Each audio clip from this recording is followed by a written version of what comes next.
สบายดีพบกันอีกเช่นเคยในรายการ We Can Do It พวกเราเว้าได้และนี่คืออาจารย์ลาสตราจารย์และ ข้าพเจ้าจอย วันนี้นะอาจารย์จะมาเว้าเกี่ยวกับอดีตหรือเหตุการณ์ที่เกิดขึ้นในอดีตคือเว้าในทางไวยากรณ์ก็คือ past simple กับ past continuous ซึ่งว่า past simple วิธีชื่อง่ายๆก็คืออดีตที่เป็น short action สังเกตออกเสียงว่า short สั้นหรือเตี้ยนะบ่ได้ออกเสียงว่า short คำว่า short จะแปลว่า นิ้ง โอเคนะแล้วคณะออกเสียงผิดมันเกิดต่างๆนั่นเองนะ short action short นะเวลาว่าไวมันคือ short action in the past and long action in the past คือเหตุการณ์ที่เกิดขึ้นสั้นๆและเหตุการณ์ที่เกิดขึ้นในช่วงระยะหนึ่งอาจจะยาวหรือว่ายาวก็แล้วแต่สถานการณ์นะแล้วคันสมมุติอาจารย์บอกว่าค่อยได้เคาะประตูต๊อกในขณะที่เจ้ากำลังเบิ่งโทรทัศน์มันม่วนอยู่ว่าจังได๋ I knocked the door while you were watching TV โอเคเก็บสังเกตดีๆคำว่า while ออกเสียงจังได๋ while คันว่าอยู่ใกล้ๆจะเห็นคำว่า while ออกเสียงเป็น o ออกเสียงตัว l เห็นว่า while ว่าเป็น while โอเคเก็บแล้วสมมติว่าอาจารย์ว่าเลขได้เป็นตลาดเลขได้เป็นตลาดในขณะที่ค่อยกำลังนอนเล่นอยู่ว่าจังได๋เอาเป็นมื้อเช้านี้ Leg went to the market while I was lying around this morning เก็บสังเกตคำว่า around ออกเสียงให้ถูกต้องแบบเป๊ะๆต้องแม่น around เน้นเสียงตัว n ตัว d แล้วออกเสียงเบิ่ง around แต่ว่าเวลาเว้าทั่วไปก็เนียนๆไปก็ได้แต่ต้องฝึกไว้เพื่อเป็นเสียงที่แจ้งนะชัดเจน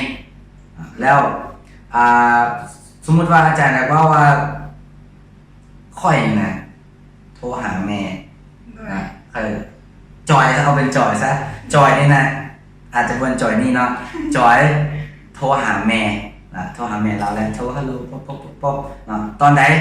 ตอนที่หรือว่าในขณะที่มีไผแน่มีเล็กหญิงอังกูลแล้วก็ลันกำลังกินเบียร์อยู่ว่าจังไหนเป็นภาษาอังกฤษ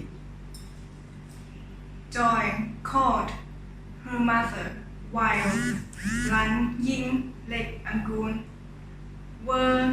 drinking beer เอาตอนไหนคืนแล้ว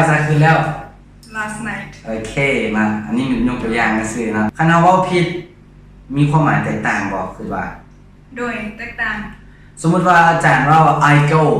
แบบธรรมดา I go to the market while you are watching TV มันจะแปลว่าอย่าง ค่อยไปตลาดเป็นประจำในขณะที่เจ้ากำลังเบิ่งโทรทัศน์อยู่ เด็ดสังเกตไหมมันจะมีความรู้สึกต่างเวลาเราเว้าฉะนั้นถามว่าไวยากรณ์หรือว่า grammar หรือว่า grammar มันสำคัญบอกมันก็สำคัญแต่หลายคนคิดว่ามันบ่สำคัญฟังใหม่ดีว่าไวยากรณ์มันบ่ได้สำคัญที่สุดแต่มันสำคัญอยู่เด้อบางคนแบบยินคนเว้าและฟังบ่หมดน่ะก็ว่าบ่สนใจไวยากรณ์บ่ได้มันสำคัญอยู่ได้แต่มันบ่แม่นที่สุดซื่อๆที่สุดมันการ speed out เว้าออกมานะแล้วความผิดใจเราเก่งขึ้นนะ mistakes make you better every day แล้วพิเศษแถมไว้เลยนะก็คือหลักการออกเสียง IL มันมีหลักการเท่าไหร่คือคำอย่างต่างๆที่ลงท้ายด้วยอย่าง I L E I L E คำที่ลงท้ายด้วย I L E มันจะออกเสียงว่า IO มันคือสิ่งที่ชื่อง่ายๆนั่นนี่นะ IO แล้วเป็นอย่างจริง IO เอาคำศัพท์จินตนาการไปแล้วคือสมมติว่า F เป็นตัว นั่นว่า F แล้วไปใส่กับ I L E มันจะเป็น file ไฟล์สังเกตคือไฟล์เอกสารหรือว่าจัดเอกสารเนี่ยเขามักออกเสียงว่าไฟล์ที่จริงออกเสียงว่าไฟล์จริงง่ายสระไอหรือว่าสระไอบวกกับตัว F เขาก็คือว่ามันคือตัว for ไฟล์พิเศษแล้วหลายคนออกเสียงผิดคือคำว่านิ่มเชื่อว่าหลายคนอีหลีที่เรียนภาษาอังกฤษใหม่ๆนะออกเสียงผิดคือคำว่านิ่มออกเสียงว่า smile smile แล้วเวลาที่เราอยากให้คนยิ้มเวลาถ่ายรูปจับกล้องนะจับกล้องว่ายิ้มมันน่ะ smile นะเฮ้ยสู่ smile นะแม่แบบพยายามอยากว่าภาษาอังกฤษแต่ว่าบ่ถึงเนาะก็น่าเห็นใจก็เข้าใจว่าเขาอยากให้มันดูดีขึ้นแต่บางครั้ง smile มันอย่างงงเลยอยากให้ฝึกใหม่เขาอาจจะรู้สึกว่าแตกต่างแต่ว่าเฮ็ดให้ลืมออกเสียงว่าจับกล้อง